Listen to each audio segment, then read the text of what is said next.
Hey guys, it's Marla at Twinstrology. Welcome back. I'm excited to have Rob and Angie back again. Hey Rob and Angie, how you doing? We're good. Doing fine. I'm so We're happy to be happy back. to have you guys back. We're going to be doing some Yes. question and answering today. For those of you that didn't have a chance to watch, Rob and Angie are twins in union, and they shared their story in an earlier video. And we thought it would just be fun to get together again and have them answer a few of your burning questions. Oh, yes. All right, so shall we get right into it? I think Let's do so. this. Okay, here's the first question. It's a little bit long, so bear with us. All right, she says, I would like to know when me and my twin are in separation, what am I meant to learn from it at this stage? What am I meant to learn from it? At this stage, I'm not codependent on him, neither do I fear the abandonment. He runs and he says he's not ready to open his heart, so I accept that and walk away. Am I meant to learn patience? I know that I'm fine and whole without him, but I also know that I'm entitled to have a thriving sex life. It's healthy to have open communication. We didn't come here to be alone. I'm happy alone, but I know that I can have, but I know what I can have. To have no healthy expectations is not right. Sorry, the question is not that clear. So she goes on to say, they always say if you're in separation, it's because you're not aligned.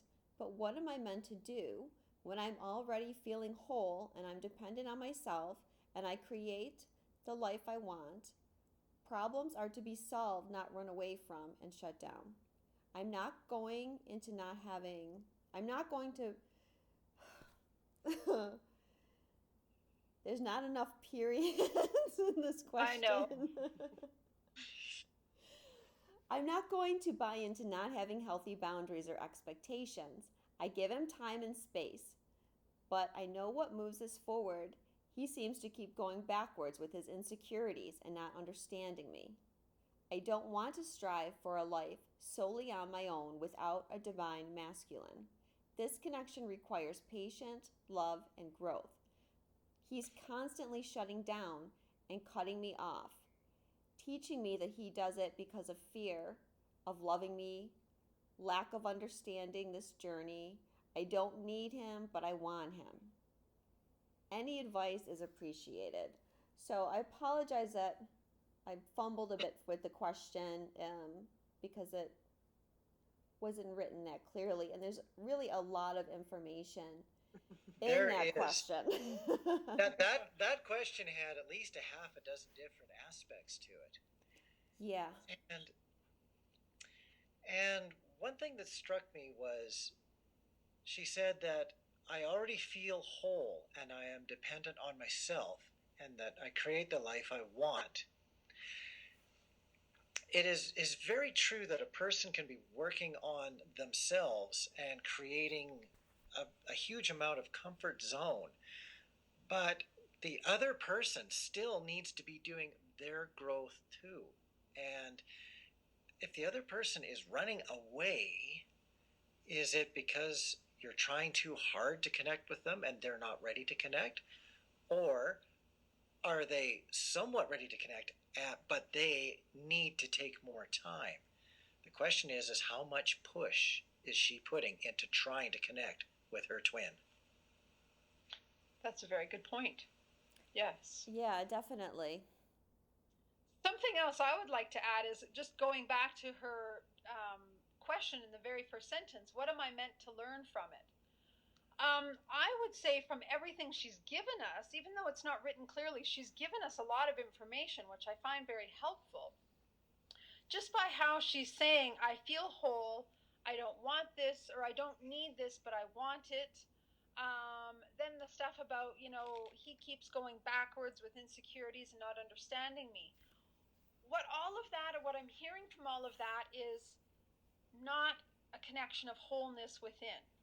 Because if you're whole within, you're happy in the moment. You are in a moment of surrender. You're in a place of allowing what is to be.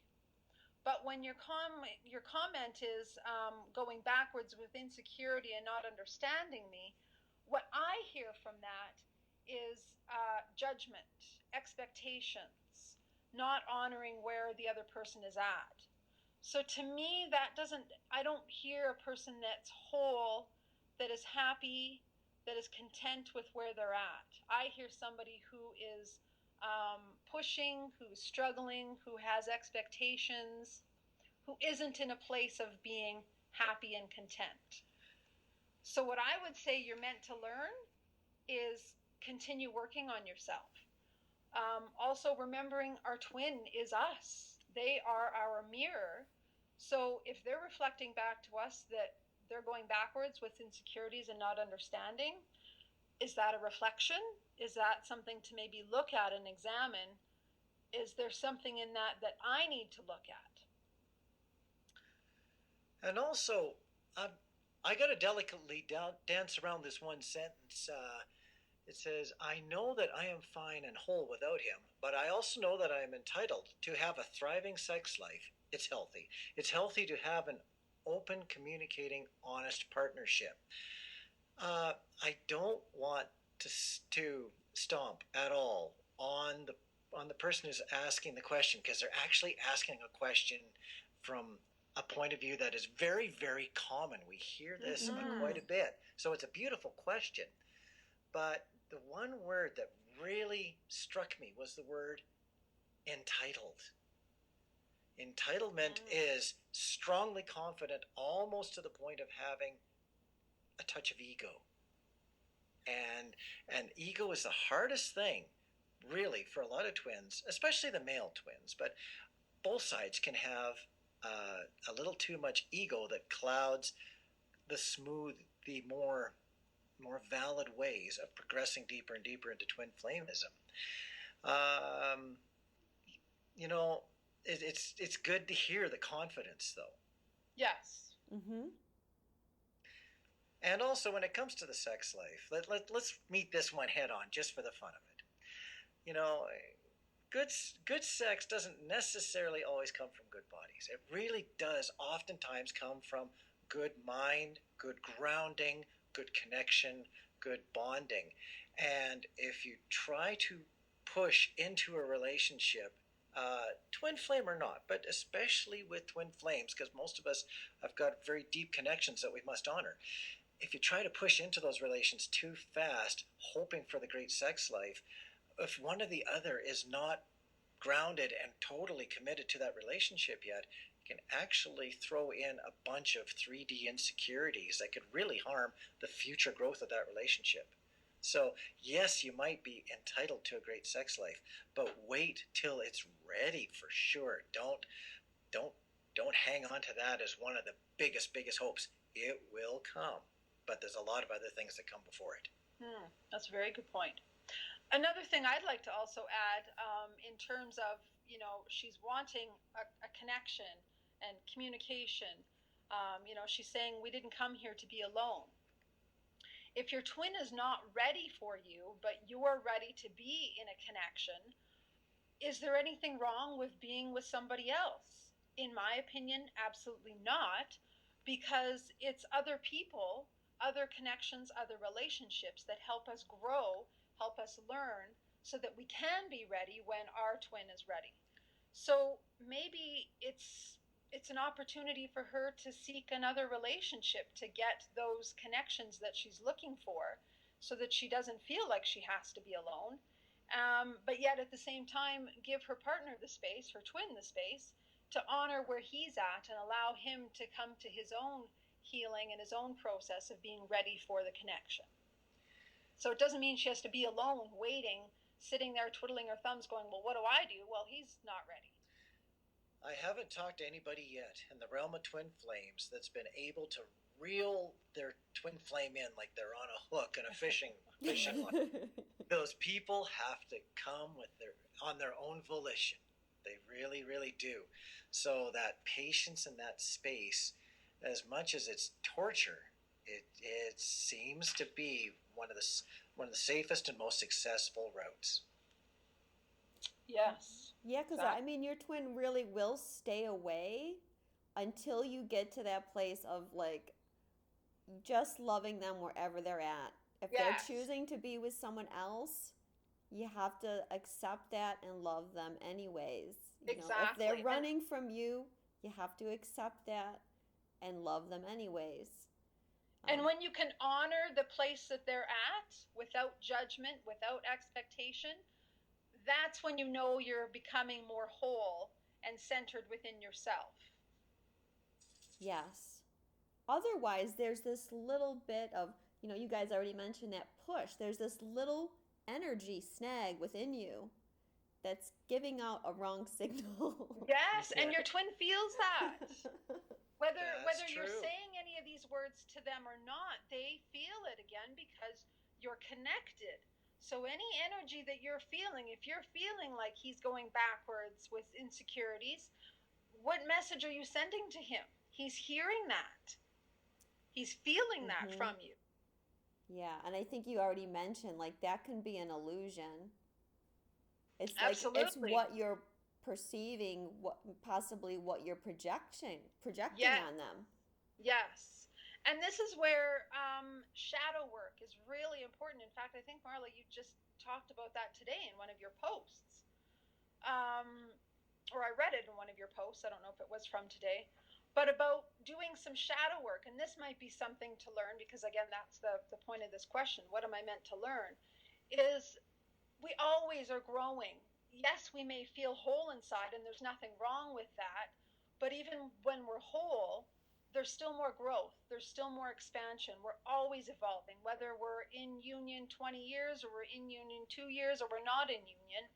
So this might be an opportunity for her to do a little bit of work on herself some more, do some shadow work, start looking at, you know, is there something inside me that feels an insecurity, that I'm recognizing that in my twin? Yeah. Is there something in me that I'm not understanding about myself that I'm recognizing that my twin is not understanding in me? So always remembering that they're our mirror. So if we're seeing something in them, reflect it back on ourselves and go, what does that say about me? It's not always an easy thing to do because our ego can sometimes get in the way. But if we can pull out a little bit and just really gently examine ourselves, and sometimes harshly, it's always for our own growth.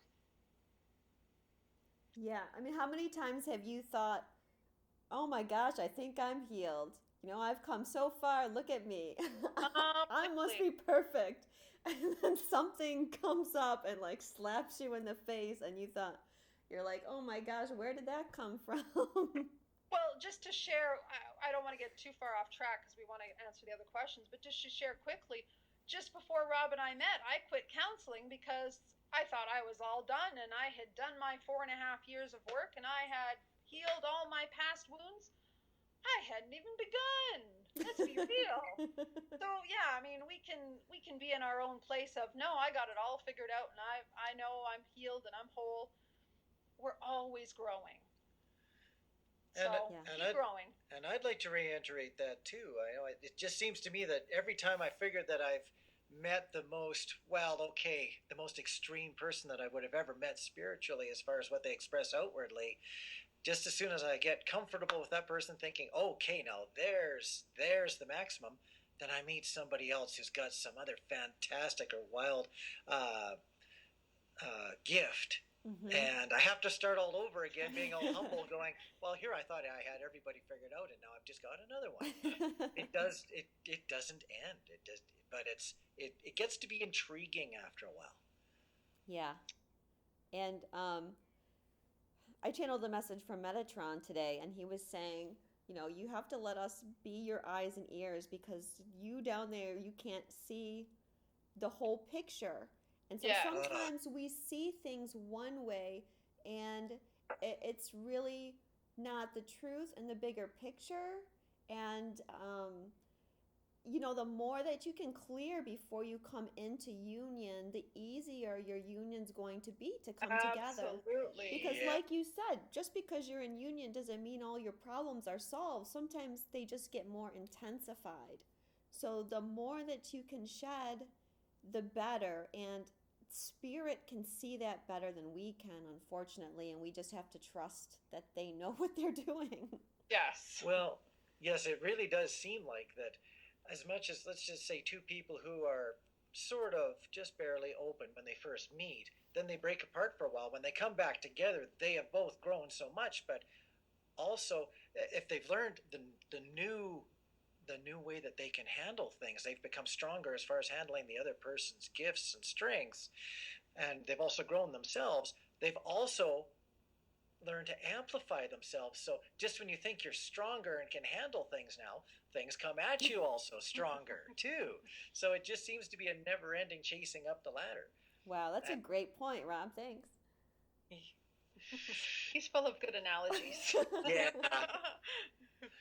I thought that whole big question was actually really good from the point of view that the person with this question showed that they're feeling strong with where they're at.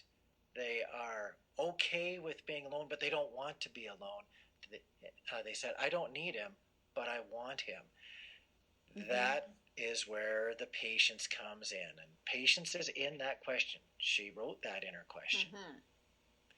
But yeah, patience is one of the number one keys. And when you overload somebody and they back off, you've either scared them or they've backed off so that they can regroup and try to come back a little bit stronger. You never really know that unless you've got that good of a communication with them.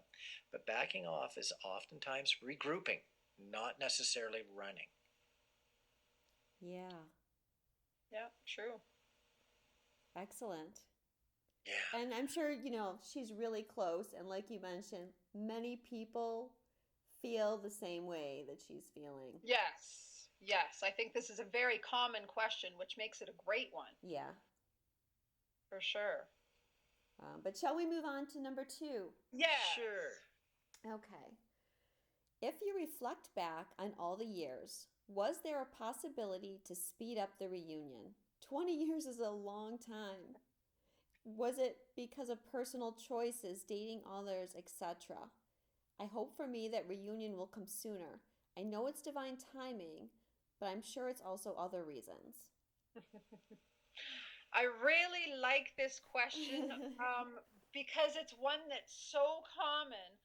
Every time we do a new video and we introduce ourselves and say, we're sharing our 20-year journey, people go, oh my God, 20 years? Like, is this how long this process is? So my first answer is twofold. Number one, our 20-year journey was 20 years from meeting to marrying. It was actually 17 years of separation. I know that's only 3 years, so that doesn't give people a lot of hope. They're still like 17 years. But the fact is, that was our journey. That doesn't mean it's everybody's journey. Everybody's journey to reunion is different. And things are really speeding up now. When we met 20 years ago, we didn't know anything about twin flames. There was very little, if any, information out there about it. Whereas now, I mean, it's almost common day knowledge.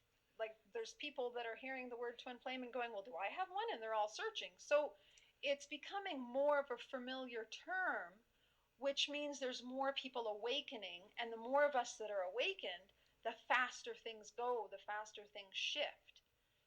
So, no, your journey does not have to take 20 years. It will not take 20 years. Right. That was our journey for our reasons. I have more to say, but Rob's dying to speak, so I'll shut up for a minute and let him answer. Well, Angie's been talking here. I've been reflecting in about 20 different directions to go along with my 20 years. I was thinking about, well, what would happen if we only had a 12-year separation or a 15-year separation? And then I reflected back into what I was learning in my karmic relationship that I was in for most of the time when we were apart.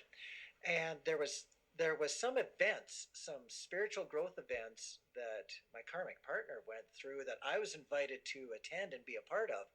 That if I hadn't have gone through those events with her, I would have only been three quarters as ready as what I was. And not saying that I was 100% ready.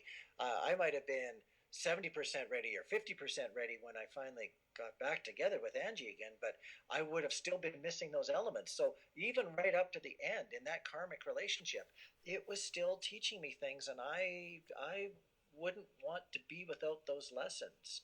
It wasn't until it was really readily apparent that it was time to step out of that karmic relationship and step forward with Angie when I really felt that I had learned all that that relationship was going to give me.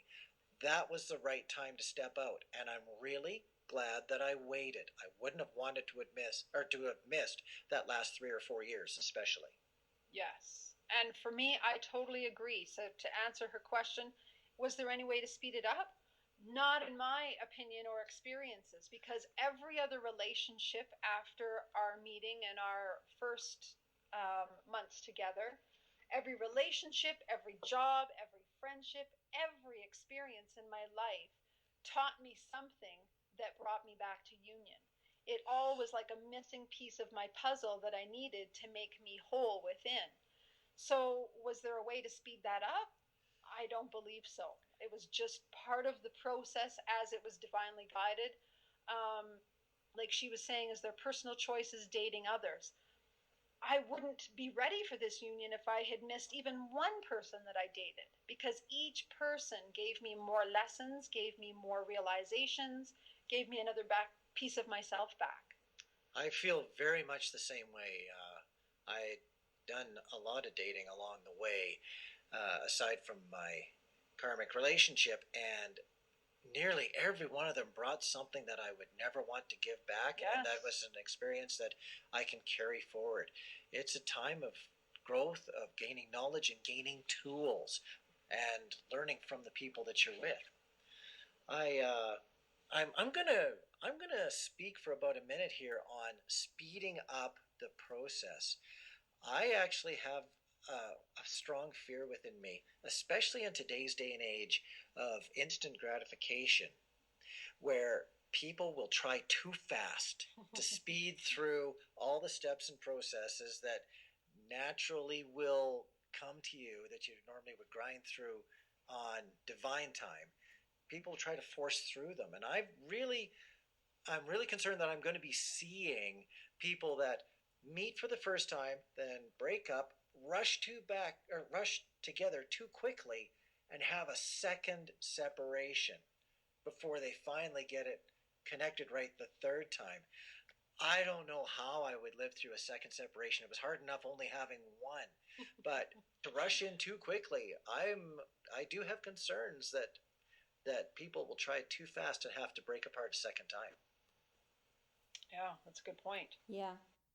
I think, every step is so important, and as much as we want to skip steps or believe that we can, jump ahead, you can't you don't want to go too fast because you'll just hurt yourself. Yes. It'll be too much for you. Yeah, you have to just honor the flow of the process and know that there is divine timing, which I love that she even has that in her question, which I think is brilliant, because divine timing is so incredible. I mean, we don't even fully understand in our human brains how divine timing works, but it's such a unique flow of knowing when the right time is. And it's not like every twin flame union has a set date, like, okay, this is your date. It's a flow. It's when you're ready and your twin is ready. So what I was going to say, if there's any way to speed it up, it's to simply work on yourself. Keep the focus on yourself, because we naturally want to put the focus on our twin and what they're doing or what they're not doing and how we should be fixing them and what we need to say to them. When we instead put the energy on us and the focus on us and grow within, then we can come into union at the right time and maybe faster, because we've done our own work. And that's the key to the whole thing with union that I think a lot of people still get stuck on is union really starts with union within.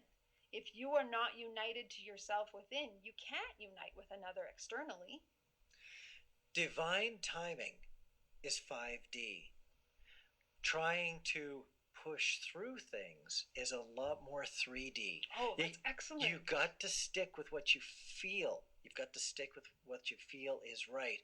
If you're pushing it, you're probably pushing from the wrong dimension or too much in one dimension. Yes. Let divine timing give you that signal, that message that each step has been progressed through.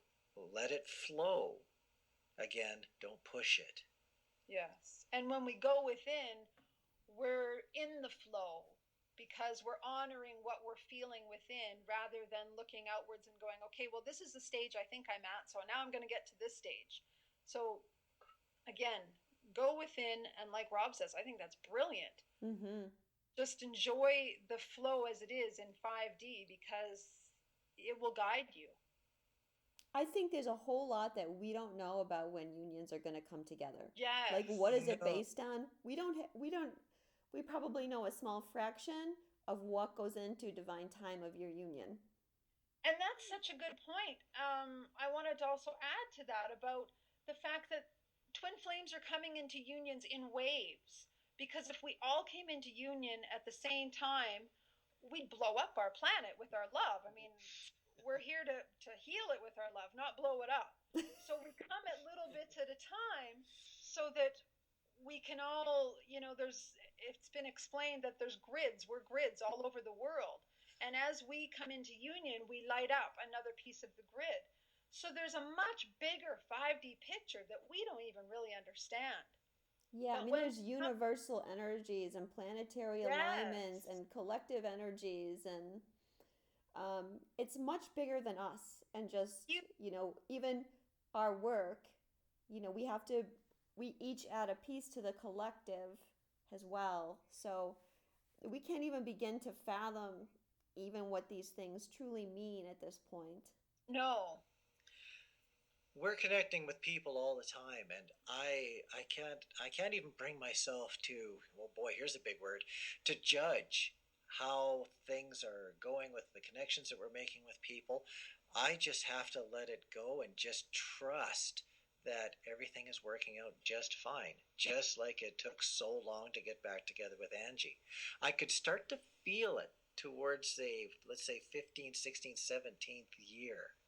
I could start to really feel that things were coming together.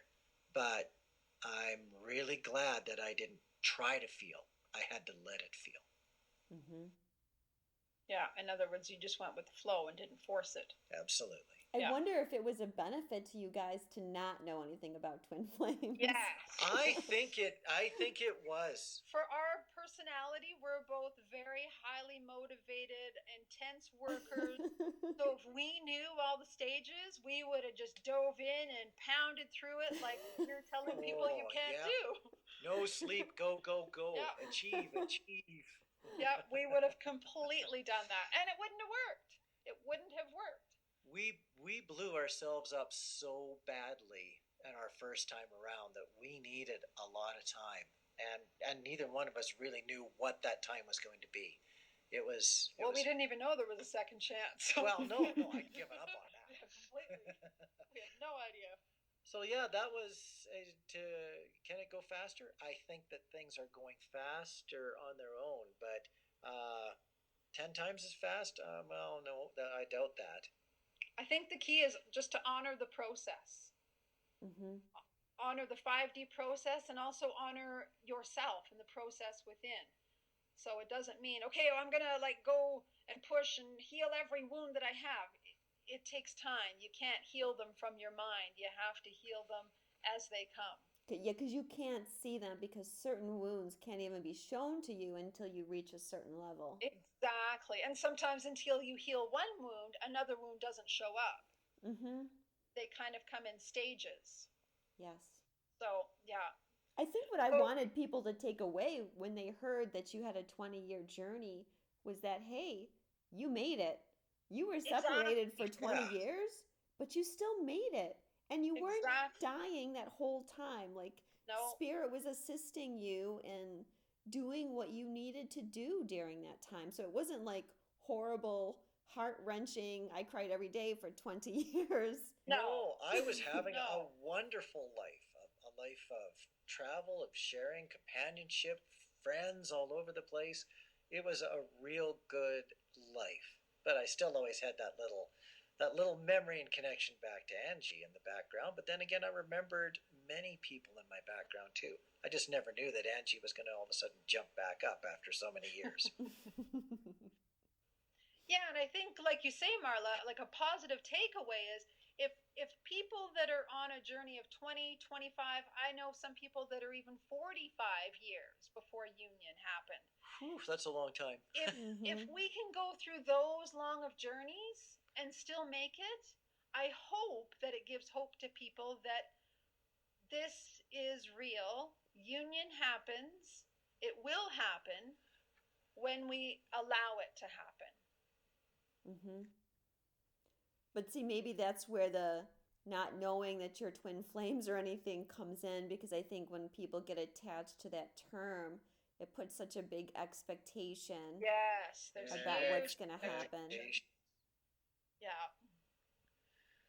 So, yeah, that was another really good question. Enjoyed that. That was Yeah. good. Okay. Next one.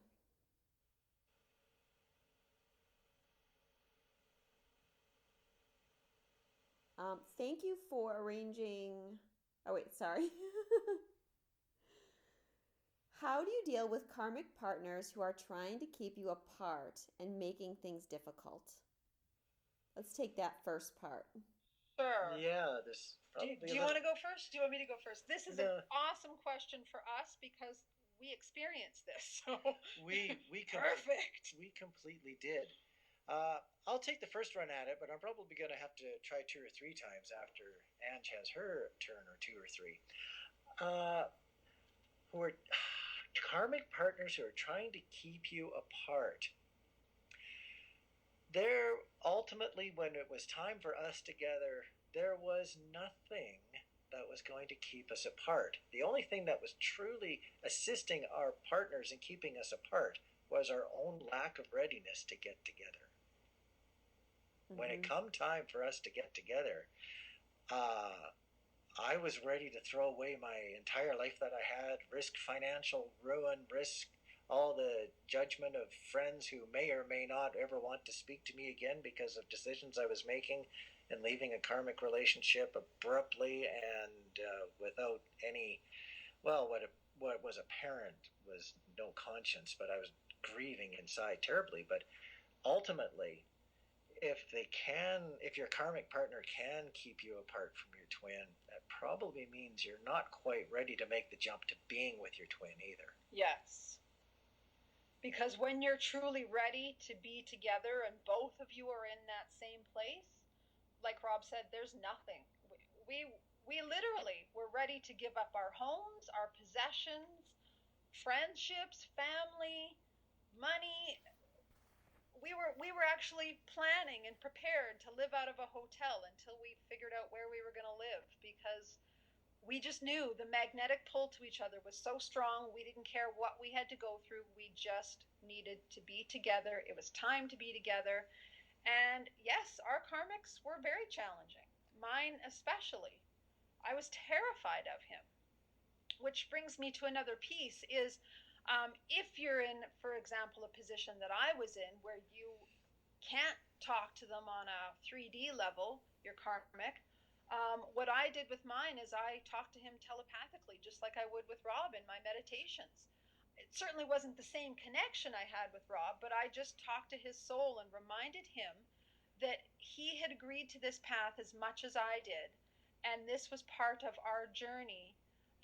So I asked him to please honor my journey and honor his journey and let us go in peace and separate. Mm-hmm. It was about a month later, he actually was the one that split up with me. December 31st, which is amazing, the last day of the year. He sat down with me and we wrote out a separation agreement and agreed on separation of finances and everything. So it worked. Not saying it's going to work for everybody, but that's what worked for me, is because I could not talk to him on a 3D level because he was a very angry, controlling person. And I knew if I addressed this, it would just blow up in my face. So I went to 5D way and it worked wonders. So that's another suggestion. But also, again, like Rob's saying, be ready that it's not like this is a fairy tale and the universe is just going to align everything for you and everything's going to work out. It may in the end, which it did for us. We had at least 5 miracles, I think 5 or 6. Yes. And when I say miracles, I mean amazing miracles. When we thought we were going to be headed into total head-on collisions with our former karmic partners, it would just literally like magic. They would back down or forgive or give up just when we thought it was going to be that head-on collision. Yes. And just when we were ready to face the head-on collision and go, okay, if this is what we need to do, this is what we need to do. And it wasn't as if we were afraid of a little bit of criticism. This is hard to admit, but we slept with blunt object weapons underneath our beds in fear of what could come banging through our door over the middle of the night. We were afraid of our former karmic partners. We were deathly afraid. They had managed to hook up together and compare notes, and that was what we were just terrified on, that they would just blow themselves up and come right after us. So yes, those challenges still exist, and you can have some really, really strong challenges from your former karmics. But when you're ready, you will be ready to take those chances. Yes. Yeah. And you'll be ready to face anything that comes your way because you will know that it is time to be together. And it's not a 3D, oh, I want you so bad and I need you. It's more of a 5D pull. It's a very strong, we have to be together kind of a thing.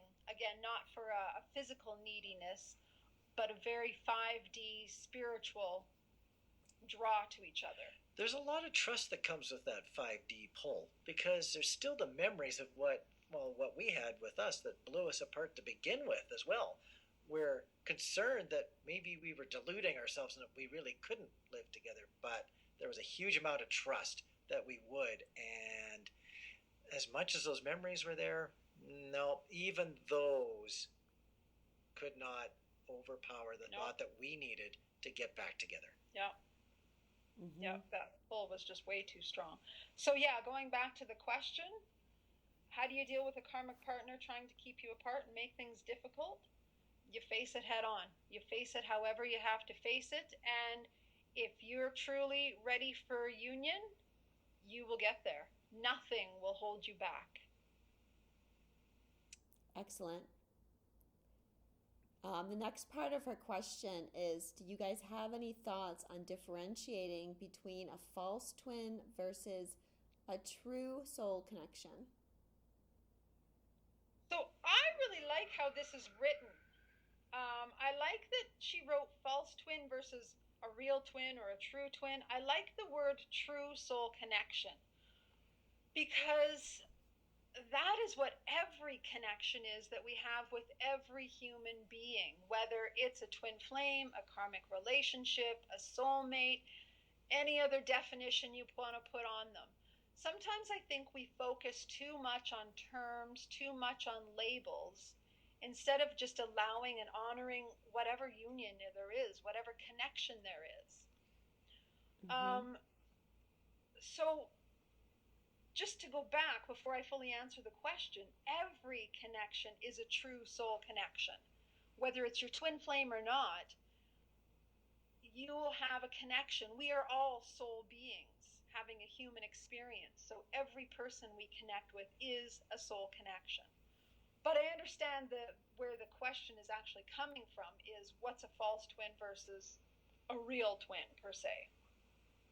My answer to that is, first of all, no one can or should tell you who your twin is because that's an inside job. When you meet your twin, the energy, the connection, the magic, the union, it's completely different than anything you've ever felt before. So you will know what's real as per a twin versus what's not. I absolutely feel confident in Angie and I and our twin flame-ism. I have very little confidence in judging someone else's twin flameism because it's such an internal journey. It's an internal knowingness, and it's a lot harder to judge from the outside.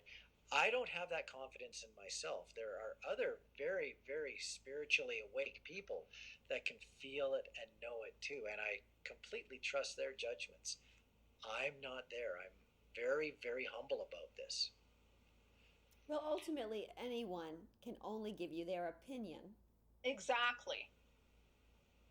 But they can't actually confirm, yes, this is your twin, no, this isn't your twin. And nor should they. If they are truly honoring your path, they will ask you to go within and get your own answers. Because nobody does know for sure but you. No, and if you depend on someone from outside of you, that's when you might fall into, thinking someone is your twin when maybe they're not, or vice versa. Yes. Yes. So, personally, my advice is whatever connection you're in, be in it. Whether it's your twin, whether it's your soulmate, whether it's a karmic partner, whether it's none of those, whether it's a whole new label that we haven't even created yet, just allow it to be whatever it is because it's in your life for a reason. You've drawn that to you for your own growth, for your own lessons, for your own purpose. So instead of trying to label every relationship and every connection, just be with it. There will be lots of signs when you've met your twin between internal feelings and the odd gift from Creator. There will be enough signs that you know that you have something special. Yes. Yeah. Absolutely. In fact, just to reiterate that, I only had one relationship before Rob and I met, and it was only a 3-month relationship. So I wasn't at all experienced in the world of men. But yet, when I met him, there was no way not to go, what is this? Because it was way bigger than what I could even imagine a relationship was. Again, because I didn't have many, I didn't have much to compare with. But it was way bigger than even just what I'd read, what I knew, what I had seen in the world. So it'll hit you. You'll go, what on earth is this? Yeah.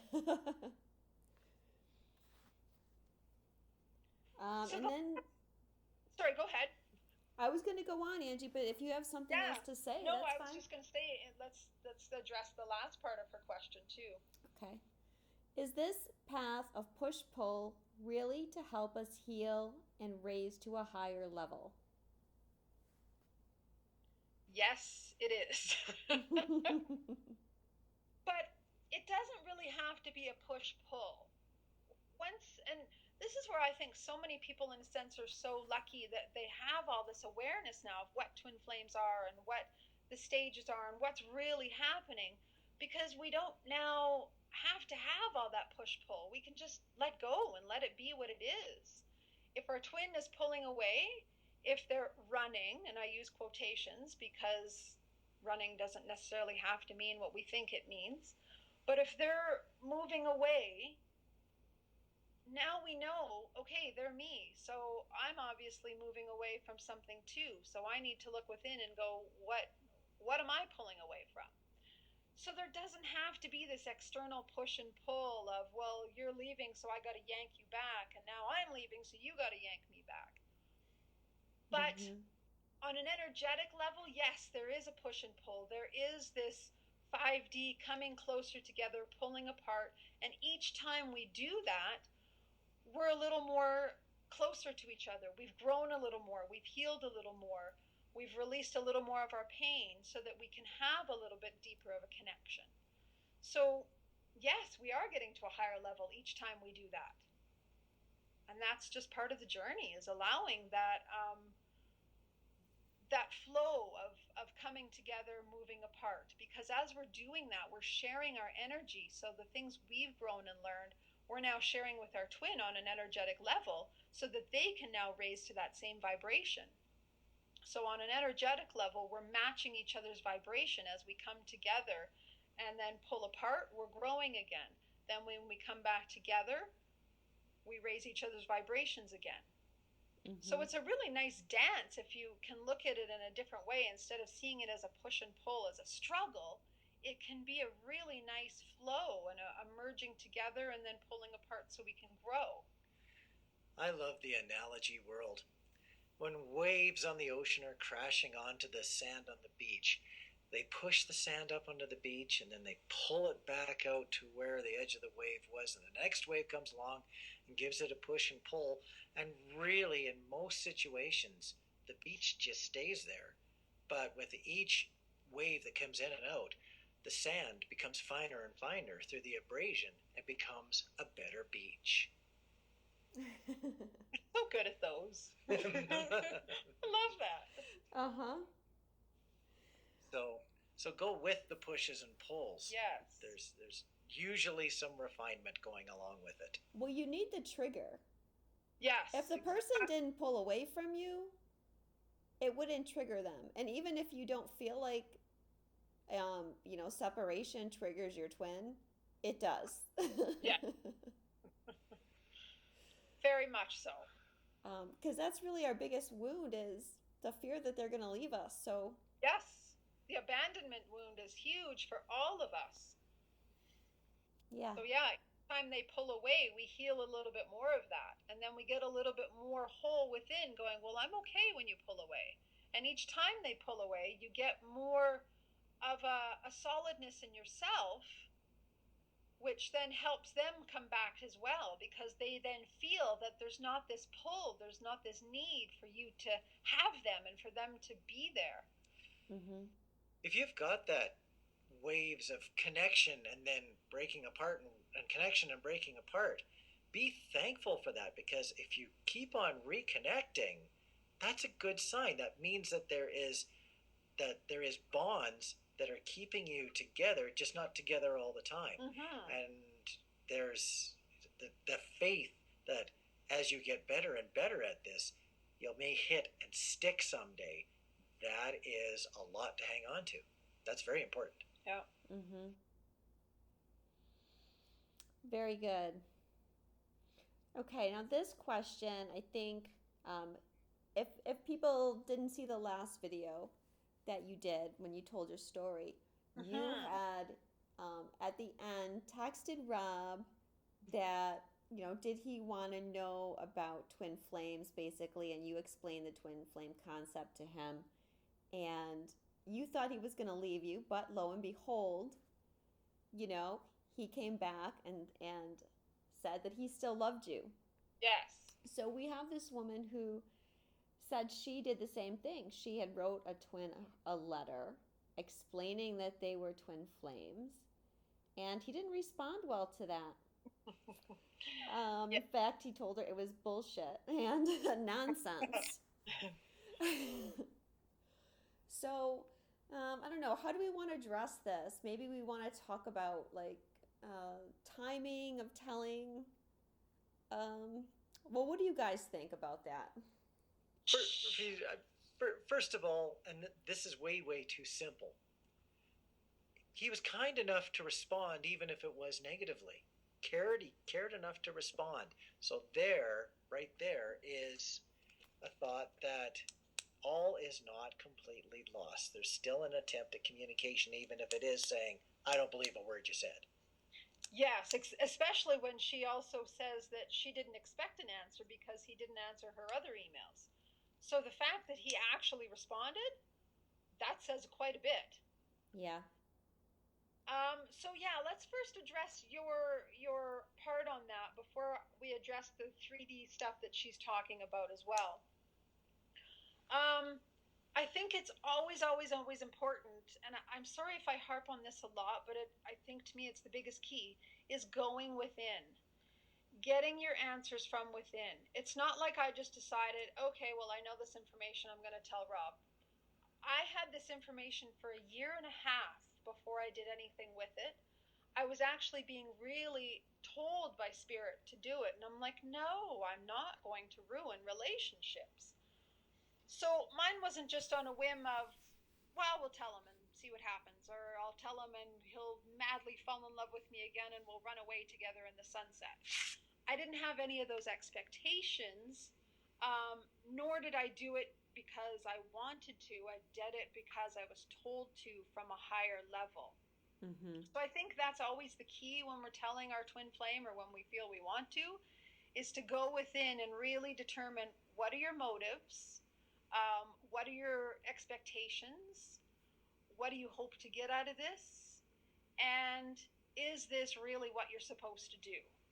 Is this your ego telling you to do this? Is just your soul telling you to do this? So really determine where this is all coming from before you go ahead and do this.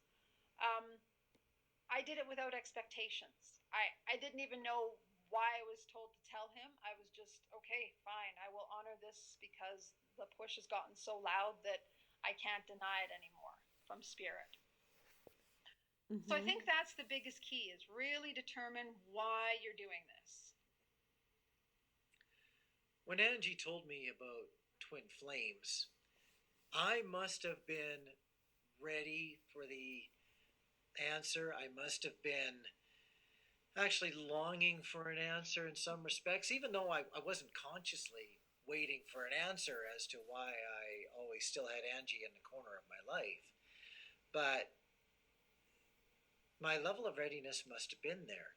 It sounds like from this question that the level of readiness is not there, that there's still fear. An answer like that is an answer from fear. If I'm reading it correctly, it's not of a well thought out. Gee, I just don't think I can believe in this. This is a something really is scaring me. Therefore, I'm going to push it away in a hurry and forcefully. So I think that her twin has got a little bit more nurturing that needs to be done, a lot more inner growth before the before his before he's going to be able to accept this kind of information and have some place to put it that's safe within himself.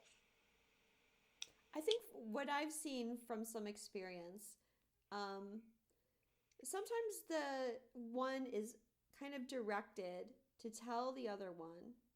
It's important to not have expectations because the other person, they may need time to sit with it. So Yes. you put this big information out there on them, and immediately they're kind of shocked at first, and they don't know what to do, and they need time to sit with it and to think about it. And I think sometimes this actually creates an activation within the other person, because it's like the other person is now coming to you and speaking their truth. They're not hiding anymore. Yep. And it might activate them, but we can't put a time frame on, well, they get activated and then a day later or a week later or a month later, then they're ready for union. You have to, like you say, Angie, get in touch with your soul, speak your truth and be authentic, and then be prepared for whatever the consequences. Exactly. Yeah. And I love how you said that, is the activation, because yes, while his 3D self just said, well, this is bullshit, who knows what's happened to him since then? Who knows if he's not ruminating going, maybe this does explain a lot of our connection, and maybe this is a good answer. Like her telling him may have awoken him on a level that she's not aware of yet. Yeah. Because I think a lot of times too, like the other person, they have to find things out on their own. So yes, you can tell them something, but really your higher self doesn't want you to just say, okay, and this is everything that it's about, and this is what you're supposed to do, and now we get into union. Like they have to go on their own journey, and they have to go within themselves, and they have to think about what this means, and they have to explore it and prepare themselves. Like there's so much that goes into it, and exactly. they have to do it all on their own. Yeah. So your higher self is going to separate you in most cases after that for that other person to now go do their half of the work. Mm-hmm. Very much so. That would actually be probably by far the safest expectation, because I believe that's also a very, very healthy route to take time to digest, sort and file, and become comfortable with what you've heard, regardless if you happen to have a bad reaction right off the bat within yourself. Most people, if they're willing to respond back, like this person did, even though it was so negative, uh, if they're willing to respond back, that means they have also heard. Yes. Mm-hmm. Good And point. all you can do is surrender at that point. If Yeah. someone is pushing you away, you really have no choice. It's another one of those fantastic, great, monumental letting go points. Yeah. Yeah. Definitely not easy to deal with. But No. No. A very, very hard moment. But I also love the second part of her, maybe not question, but sort of statement, where she talks about it's such a dichotomy because from his soul I received messages over 30 years. So she obviously has a very strong connection with him in 5D. And I think maybe that's where at this point she's better to continue connecting with him, because obviously on 3D he's not ready. He's expressing that by his comment of this is bullshit. So, some connection's better than no connection sometimes. So if 3D is a place or 5D is a place she can connect with him, great. Continue to talk with him there and just allow things to be where they're at. If he's not ready in 3D, don't push it. yeah. Good points. Okay, the next one. Does the so-called awakened twin ever stop comparing all other partners with the other twin, otherwise known as the runner twin? So do you ever get to a point where you're not comparing people that you're dating to that special person? I will just answer for me. I compared everybody to him, every single relationship afterwards, and none of them measured up to the same level. I tried to treat all my relationships as their own entity, but I still kept looking for those special signs. Those reverse sunsets, if you know the term. Those moments that can only be given as a blessing from Creator, that give you a hint that you're on a good path or in a good relationship, or at least have a good friendship with somebody. So, do you ever stop comparing? You might not directly compare, trying to do apples to apples, but you're still always wondering if there's more out there, or if your benchmark is truly the person you believe is your twin. It's hard not to compare with the best when you know you've had the best.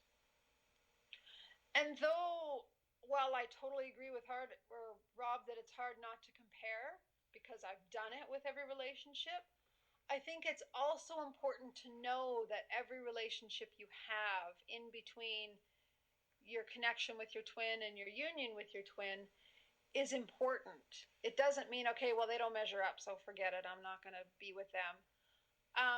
They're in your life for a reason. They're there for a gift. They're there to help you grow in a way that will bring you back to union with your twin.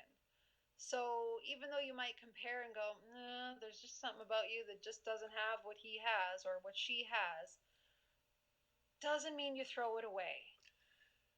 Relationships are a reason, a season, or a lifetime, and oftentimes before you can put together the lifetime, you've got to have a few lessons along the way, the reasons, whether they be friendships or attempts at relationships. So, yeah. And they're all a gift. I'm glad that you guys are talking about this because it comes up so much.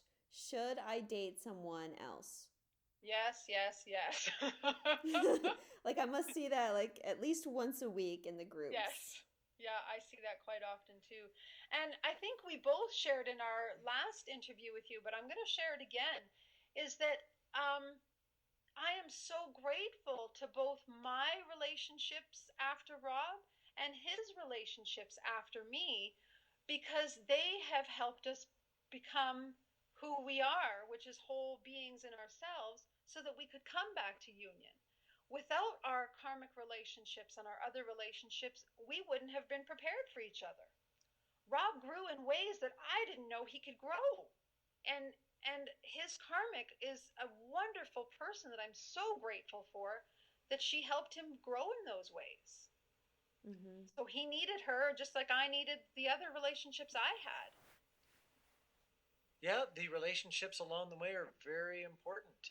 Interactions, experiences, they're all part of what creates experience, teachings, lessons, meeting other interesting people. I would really be fearful of if I had chosen a route of just sitting in a corner and waiting for somebody to come along or this relationship to come back. It I don't know how I would have grown without all those interactions. Well, I think you have to go within. And if you meet someone and they perk your interest, I think you should go out with them. On the other hand, if you go within and you're really not interested in anyone, well, I mean, don't force yourself to go out with other people if you're not Yes. feeling it, but do Yes. it because you're working on yourself and you just are not interested in a relationship. Don't do it because I have to sit here and wait for my twin. Exactly. Yeah. And I think like you said, the going within is the key part again. It's always the key part. Um, like you can't sit and just wait for your twin for 5, 10, 20 years and go, okay, well, I'll just wait and they'll come back. You have to live your life. But if living your life means you're happy alone and you're genuinely content alone, great, then be alone. If living your life means somebody comes into your life and you have a connection, but you say, no, you're not my twin, so I can't be with you, I don't know if that's necessarily the right way to go. Right, If you're drawn to other people, you're drawn to them for a reason. They have a gift to give you, you have a gift to give them. right. So they're really, I think people are looking for a cut and dry answer, and there isn't one because the No, answer is always, well, what do you want to do? exactly. What And do what you feels feel like? right. Yeah. Like if you feel that you're cheating on your twin by dating somebody else, well, maybe don't put yourself through that. But also, from the experience that I had with Angie, I had given up on our relationship. I had ended it many, many years ago. And so I was trying to move on. So I was meeting other people. But I that was just my own experience where I was, my headspace and also my feelings. That's where I was at that time. Other people might not be there, so yeah, you've got to make sure that you're feeling good within yourself, whatever decisions you make. Yeah. Mm-hmm. Okay. Um, I would be interested in the themes around the role of karmic partners and codependency. I think she means she wants to talk about how we can become dependent on karmic partners. Hmm. Is that what you're getting? Um, I was kind of more feeling like being codependent with a karmic partner. I'm trying to wrap my head around this one. Yeah, it's almost like I would need to hear the question again just in case I hear it differently. I would be interested in the themes around the role of karmic partners and codependency. So, kind of what I'm hearing from that is our karmic partners in our life to help us learn how not to be codependent. Is there a theme of we attract karmic partners to work ourselves out of codependency? Yeah. And if that's the case, I think yes. I think we learn so much from our karmic partners. I mean, I know some of us don't see it as a blessing because it's challenging, but they are such a gift because they prepare us so much for our twin. So I think, yeah, if you're having struggles with codependency with a karmic relationship, it's coming up to help you learn how not to be codependent. So when you're with your twin, you can be a whole person in of yourself and not needing somebody and not being dependent on somebody. I'm assuming she's probably talking about her twin is in a, a codependent karmic relationship. Oh, gotcha. But I think that's one of those things where you probably want to learn that lesson with a karmic partner and not with your Yes. twin. Again, yes, Oh, that's such a gift to have, to learn that with somebody else so you don't have to learn it with your twin. I think it'd be codependency is almost a little bit of a trap that you'd have with your twin, because when you finally do land your twin, sometimes I think there would be fears of letting go again. So you would absolutely wrap them up your your energy and with yourself and your expectations of life and everything else. I think it's I think it would be a great idea to learn about codependency and maybe get stung by it a couple of times so that you realize that it's not necessary within the relationship, because it's something that twin flames, especially when they've been working so hard to land each other, or one's been trying hard to land the other, if they don't want to let go, and that hanging on, it would be a great root of codependency. Mm-hmm.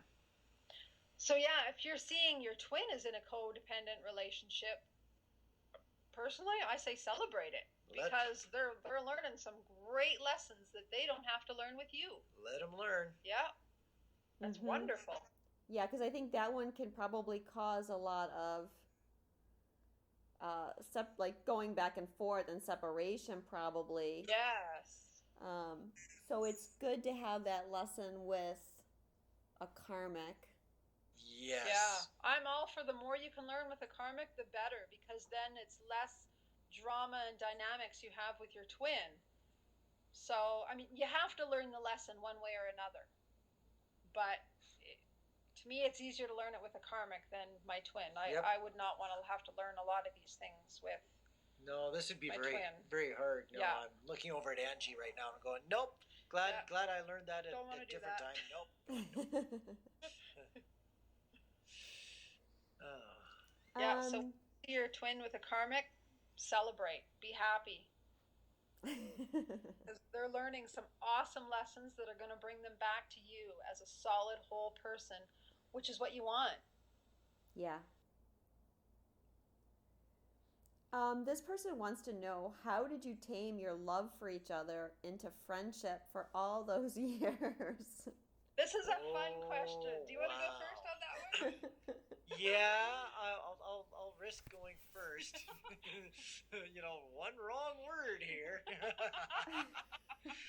No, when I broke up with Angie and sent her on her way, we didn't really do a great job of that. We were still seeing each other for, well, it was upwards of another year and a bit at least, where suppers or visiting in the apartment.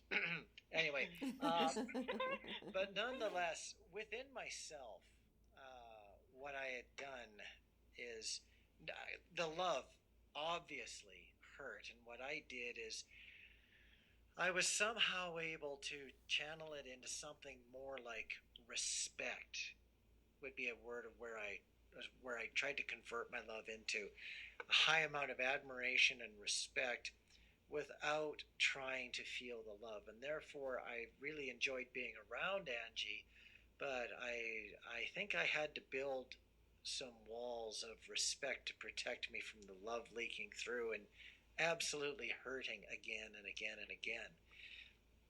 I was fairly successful at that. I felt I was able to chug along fairly quickly into more of a friendship feeling, but uh, I don't suppose that everybody just has another place that they can channel love to. Love sometimes just wants to stay love, and that's a respectable problem.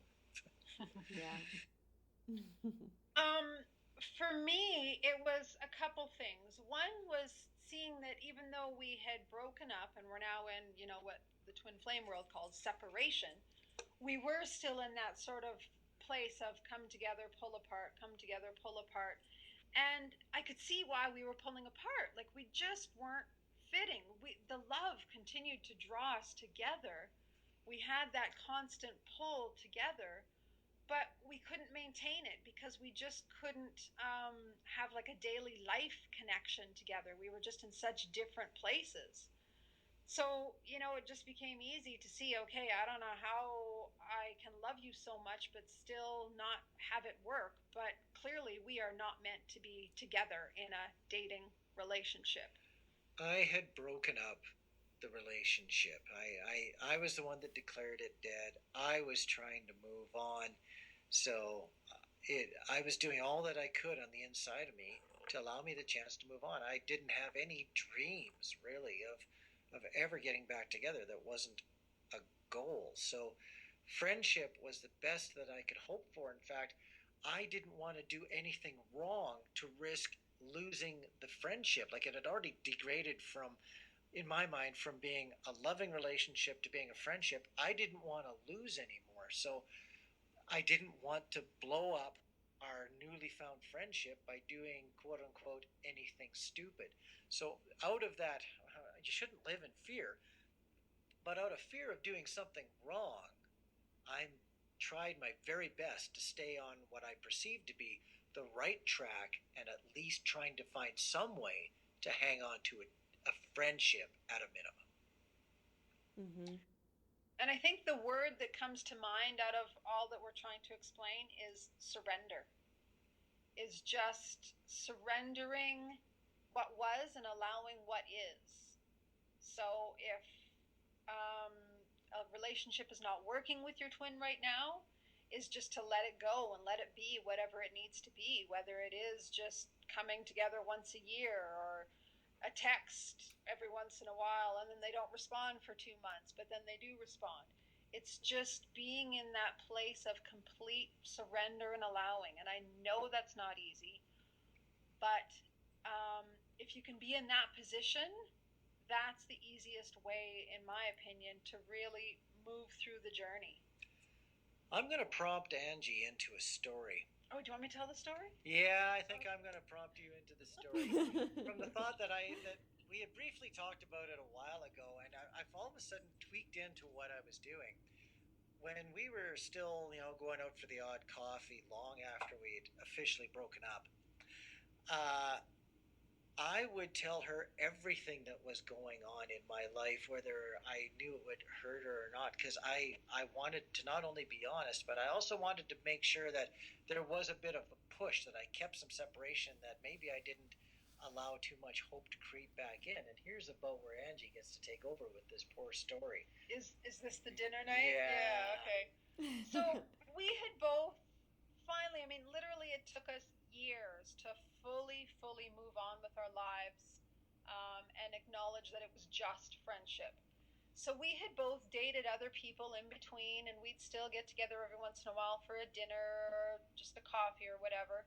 And one night we went for a dinner, and Rob was more excited than I had seen him in a long time. And he had said he was now in a relationship with a woman, and he was smitten.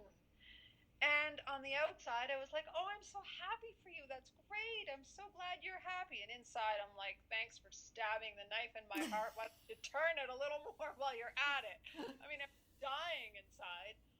But I also knew that he was happy. So I wanted to be happy for him. And so for me, that's when I really was able to acknowledge that there was nothing but friendship left, that I would always love him, but he was clearly moving on. And I come from a place in my mind where once you love somebody, you never completely unlove them. So I always have that, what I call that 1 or 2% of my heart that never completely leaves somebody else, even though you're supposed to 100% love who you're with. Uh, I prefer not to 100% unlove anybody else who I had loved. I prefer to still honor that relationship and its existence. So I always knew I'd have a little corner of me that still loved Angie. And so I had still something within me that I could still cherish, even though I was moving on. I thought, anyway. Well, and you were for a while. Yeah, for about 12 years, I just moved on. How do you guys deal with jealousy, by the way? Does it ever come up? For me, it does. For Rob, not so much. No, Angie doesn't have a whole lot for me to be jealous about. I've still got an admirer or two from my past, and that's I know that rubs Angie the wrong direction, and I've quelled those relationships, but when I wasn't so great at quelling those past relationships, when I was still being in touch with people that I shouldn't have been in touch with, yeah, there was a little bit of jealousy that came up, and no, it wasn't a little bit. That was all teeth and claws, to be honest. and I knew it. And I knew it. And I realized that, no, I can't keep little pieces of my past that are going to get in the way of this relationship. And just like leaving my karmic relationship, when it became very apparent that any form of communication with those other people was just not going to be healthy. There's only one specific one. Not only for Angie, but for myself. I was able to let go of that one too, and it feels good. I still like other times in my past, I still honor that relationship, but its season has passed. And from my perspective, I actually want to really thank you for this question, because it's an awesome question. To again reiterate that we are always growing, even when we're in union. It doesn't mean we've fixed and healed every little ounce that's out there. We're still working on ourselves. I've always had a jealousy issue since I was a little kid. I was always the good one in the family. I was the only girl, so I've always had this need to be the good one. And jealousy's been an issue for me my entire life. It really came up with Rob. It's come up in other relationships as well, and I never did fully heal it. So again, I go back to, when you know you have issues and you're working with karmics, look at them, face them, because oh my God, your karmics are such a gift. I would have rather I had dealt with this with karmic than still dealing with it with Rob. For me, it's still an issue. I'm still working on it. It's actually the smallest it's probably ever been in my life right now, but it still triggers at times. There'll be times he'll be on his phone and I'll be like, who are you texting?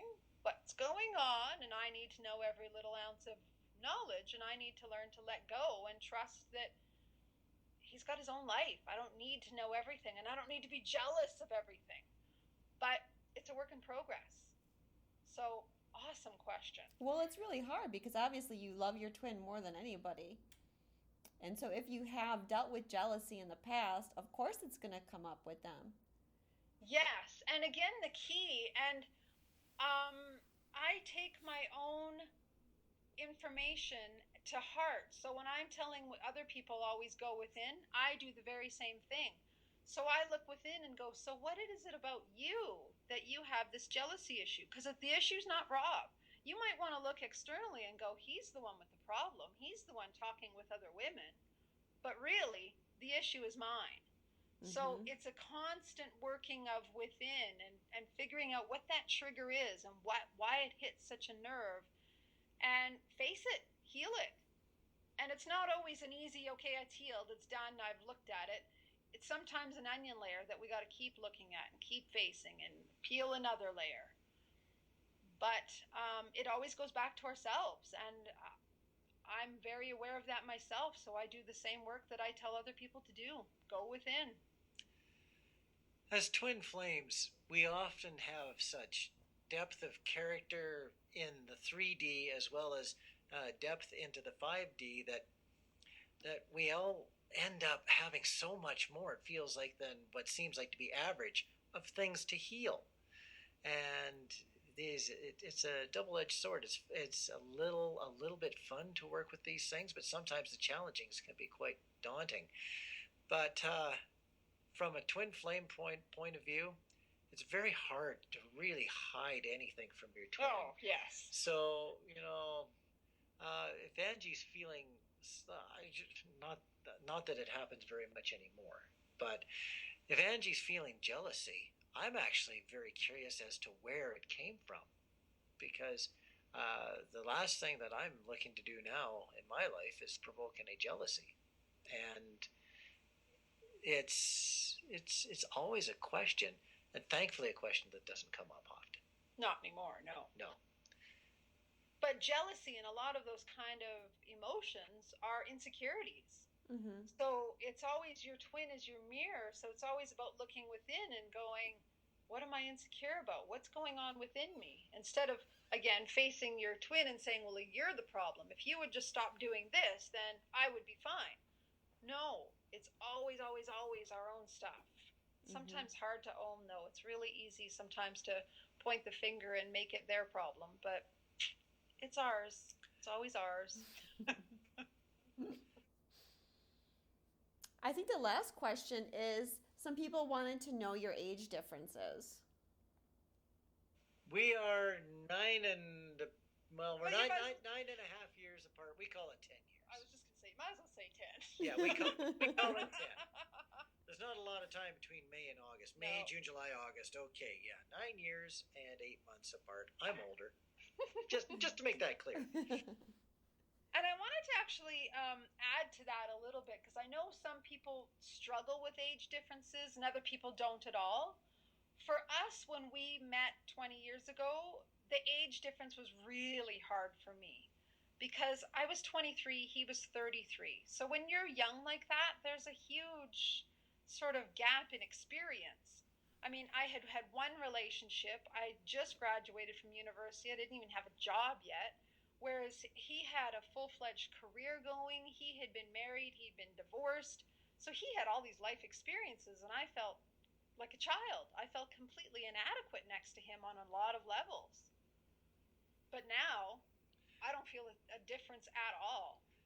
Mm-hmm. And throughout my life, I had never let age be something that I really dwelled upon. I had dated anywhere from 10 years younger than me to 16 years older. So I had a very wide spectrum of people that I had no problems respecting enough and being with enough to date for anywhere from 2 months to 10 months. I'd never had any concerns about age difference. So when Angie came along younger, it was just, oh, she's younger, and then we just moved on from that. I was more concerned about the connection, the fun, the ah, just how good it felt to be around her. Mm-hmm. She just got a kiss on the shoulder. So, did you notice an age difference between us when we were first together? No, I didn't really notice it. I don't think I noticed it really until you actually mentioned it once that you've said you felt so young. I did. I remember looking at your wedding pictures going, oh my God, he's been married. Yeah, he's been married. Like, I haven't lived life, and he's had a whole life. We went to my parents' place, and we got into the photo albums. And there's me of all sorts of whole photo albums, wedding parties and old friends and stuff. And yeah, she was quite traumatized by that. And that wasn't a jealousy thing. That was just a different insecurity. I had to work on a lot of insecurities through my 20 years of time between us. Do you think if you had been, say, like, I don't know, 30 and 40, would that have made a difference? Do you think it would have been easier for you? Do you think it was just because you were 23 at the time? Yes. Yes. 30 and 40 would have been much easier because by the time I was 30, I'd had a lot more life experience. You know, I'd been engaged in my career, I'd had other relationships, I was starting to really know who I was. You know, I mean, when you're 23, you really don't know who you are. No. So you haven't lived a lot of life yet. And even if you have, I mean, I grew up very quickly. Was an adult by the time I was like 7. So even though I grew up very quickly, by the age of 23, I still didn't know a lot of things that I knew in my 30s. So yeah, I think definitely would have been different. Yeah, to meet later on would be a benefit. It really sounds like people don't have that opportunity, though, very often. Seems to me that twins are meeting younger than ever. And I don't know really what that's going to bode for them. Yeah, we'll just have to see how they Well, play out, but like, more unions are coming together and it's getting easier, so yes, the more of us that are awake, the more of us that are in union, the more we draw that energy to the collective. So it is getting easier, yeah. for sure. All right, guys, I think that's it. Awesome. Well, this was super fun. Yes, this It was. was. Thank you so much. You guys are so full of wisdom. I loved every single one of your answers. And we've been sitting here just enjoying this, both of us with smiles on our faces. This has really, truly been fun to really have to answer questions that we theorize about. Yeah, and it's just nice to share and help people, to be able to use our experiences to connect with and help other people. That's part of our mission. That's part of the joy of why we're doing this. So we're happy to help. Yes, since our last interview, you guys have started a Facebook page and things if you want to share that. Sure. Yes, it was actually because of you doing our first interview, and then Dio, for anybody that knows Dio Veselinov, did Mm-hmm. an interview with us as well. And from then, we've just felt called to start sharing our story more and more with questions people were asking. It was like, okay, I guess it's time to get out there. So we never ever in our wildest dreams thought we'd be putting our faces on the internet, but we are truly doing that. We're sharing our story through a series of videos, little bits at a time, and loving it. It just feels like what we're supposed to do. And I'm usually the shy, quiet one that wouldn't ever imagine that I would do this. But it's funny when the universe calls you to do something, it's natural. Oh, well, me too. Yes, you understand very well. Of course, I'm a little bit more gregarious. I could put a microphone in front of me for an hour and just go and have all fun with it. That's true, though. You have that ability, but did you ever think you'd be talking to people all over the world about twin flames? No, honestly No. not. This, Hey, I had achieved union, and then I found out that there were so many other people out there that are struggling, and I'm going, wait a minute, those struggles sound like an awful lot of what we went through all those years. uh, it became real easy right off the bat to know that we have to try to help a little bit. For goodness sakes, it's uh, it's important to share our experience. and if I may remind people that are listening, if you maybe didn't hear our first interview with Marla, this is a guy who, when we were together 20 years ago, I used to fluff his plant's aura, and that was too much spirituality from him. For him. Yeah. So have faith. Your twin can transform into ways you never thought imaginable. I mean, really, I never thought this man would end up back in my life and be awake and aware that we're twin flames, let alone imagine that we'd be doing videos together. I mean, really? Okay. So This is miracles happen. this is a Yes. So we are out on the internet. We're on Facebook with a page called Twinfinity, and we're on YouTube. So if you want to connect with us, we're happy to connect, share our story, answer questions, and just be there to support people. That's what our mission at this point is. So Yeah, I hope that people go to your Facebook page and watch your videos um, and yeah, at learn this more of point, your wisdom. sharing our story, and then we'll also be doing question and answers ourselves if people have questions. And just in our last video that we just posted, we've just shared that we're going to start doing what we're calling tangent talks. Because from the very first day we met, we had a cool word that come up in our whole connection of tangents. We could never stay on topic. And so as much as we're telling our story through a series of videos, we got some tangents we'd like to go out on, and we will be doing that. We'll be starting those very shortly. Awesome. Yes. It's not just our short story we're sharing. We're going to be doing question and answers. We'll be talking about other things that are relating to the whole twin flame dynamic and community and tips. And so if people are interested, feel free to connect. We'd love to chat with you. Okay, and again, you can find them at Twinfinity. And if you would like more information about me or reading with me, I'm at Twinstrology.com. Perfect. So thank you guys very much. Yes, Well, I was you're just going to say very welcome. thank you. We're honored to connect with you again, and it's always wonderful sharing with people. So Yeah, I hope I can have you back on another time because for I sure. love you guys. Yes, All well, right. we so love you. So it's an honor. All right, have a good night. Thank Yes, you. you You too. too. Bye.